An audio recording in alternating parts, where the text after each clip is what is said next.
Thank you. I'm Michelle Chenoweth, the award-winning author of several modern-day Bible stories.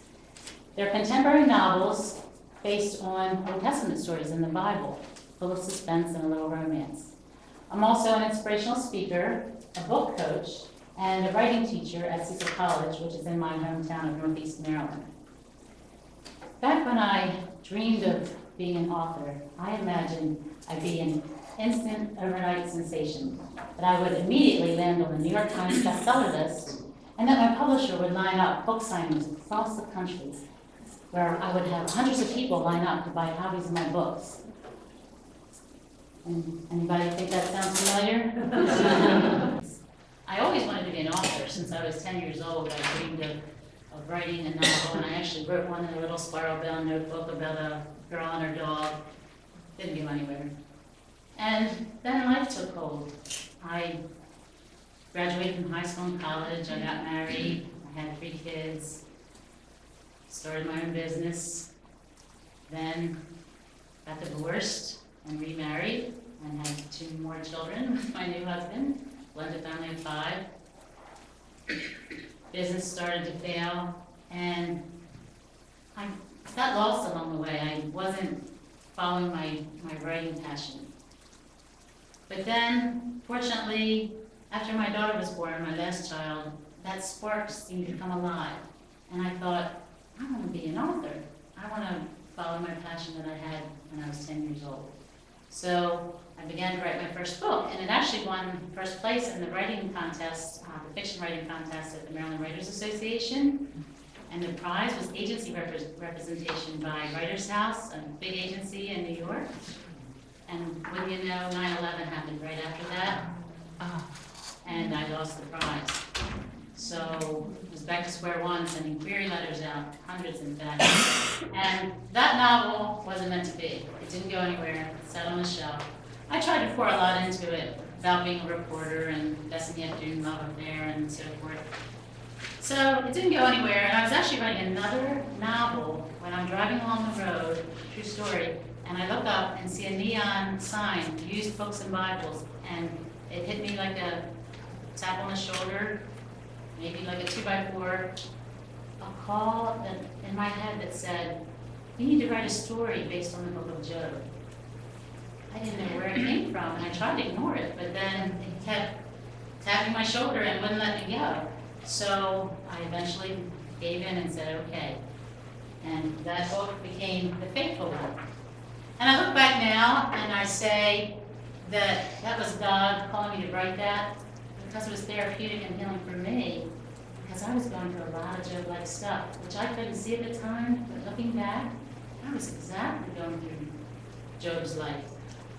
I was losing my business. It was falling apart with the economy.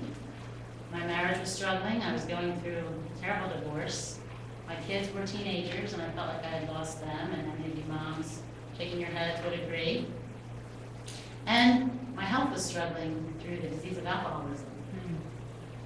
So I'm writing a story, and my life started to get better, as Job's did, through my faith and the help of God.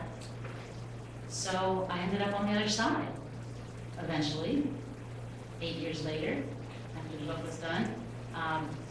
I've been in recovery 12 years.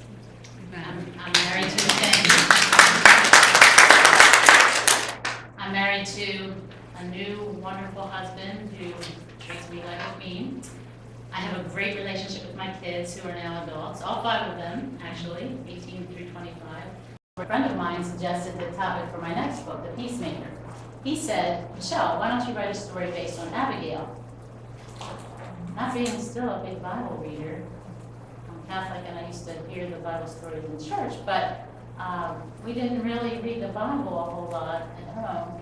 And I said, Abigail who? So he said, look it up. And I did, and it's in the first book of Samuel, and Abigail becomes David's second wife, but before she does, she's married to a mean, narcissistic, abusive alcoholic. But they say write what you know. So I read this, and it's the story that parallels David and Abigail until they meet, and then it follows their journey together. But Abigail has to make some tough decisions, risking her own life to have courage to make peace between David and her husband Nabal when they're going to battle with each other, and David's going to sink to a new low. In my book, they're running for president of the United States, and we all know how ugly that can get.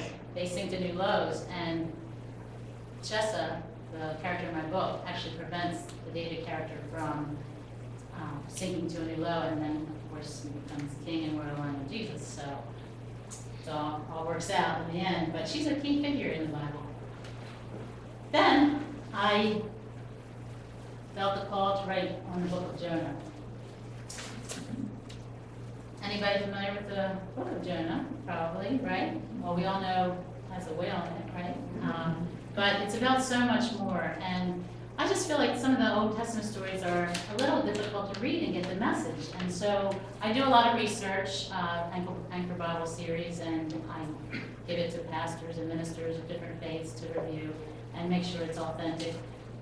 But the book of Jonah just fascinated me, how he was being called, like all of us really, to follow a purpose, to answer God's call to be obedient, and instead he jumps on a cruise ship, or in my book, on a ship, and a big storm happens, and Jonah, they throw him overboard. In my book, he gets under federal custody on a submarine, aka the whale.